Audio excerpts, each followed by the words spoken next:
In this video, I will be sharing top 5 tips to elevate your mixing workflow and get better results while entering mastering stage. Having all those checked will also save you a ton of time and headaches trying to figure out what's causing the problem and what's not. Without any further ado, let's get started.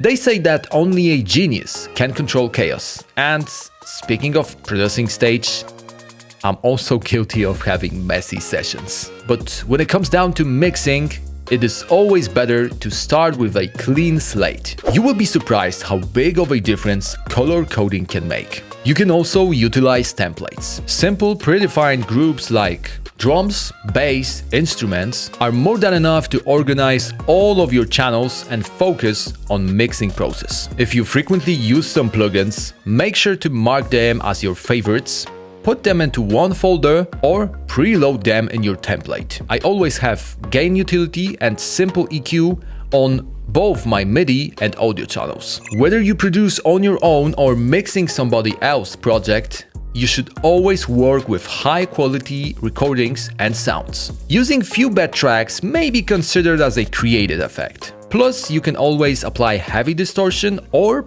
put them into background. Although if main elements were recorded too hot or with clicks and pops without fancy dedicated tools, there's nothing much you can do about it. Synth or bass lines are a little bit easier to rescue with audio to MIDI conversion in your DAW or by a plugin like Melodyne. If you need to save original tone, try blending in the replacements you made with a simple EQ. With all things organized and cleared, now it's time to set your levels properly. I see a lot of producers struggle with that, but in fact there are a couple of techniques to help you with this task. Using pink noise is probably one of the oldest ones, but to set up starting point, it works very well. Its spectrum is very close to how we hear different frequencies. So, start with increasing noise level to your desired headroom, and then bring up the kick to the point when it's barely peeking through the noise and changing peak level you set. Repeat this process with bass and that should give you a great start for further adjustments and mixing other elements to them. Using pink noise all the time would be very weird and damaging, but if you work on completely new genre or set of instruments you never mixed before, it works like a charm.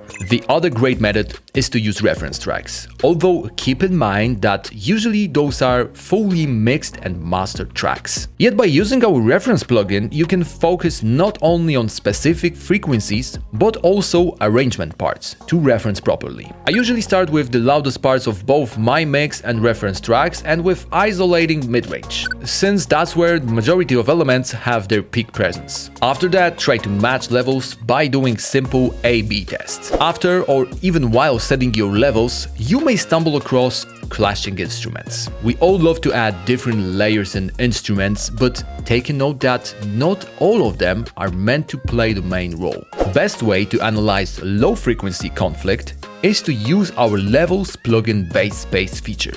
Mute kick, bass, and let levels check if other instruments don't take too much space in the low area. Unwanted resonances can also rob your mix by taking space both level and frequency wise. To save time and let you really enjoy the process of mixing, Rezo simplifies eliminating resonances to calculating and engaging targets.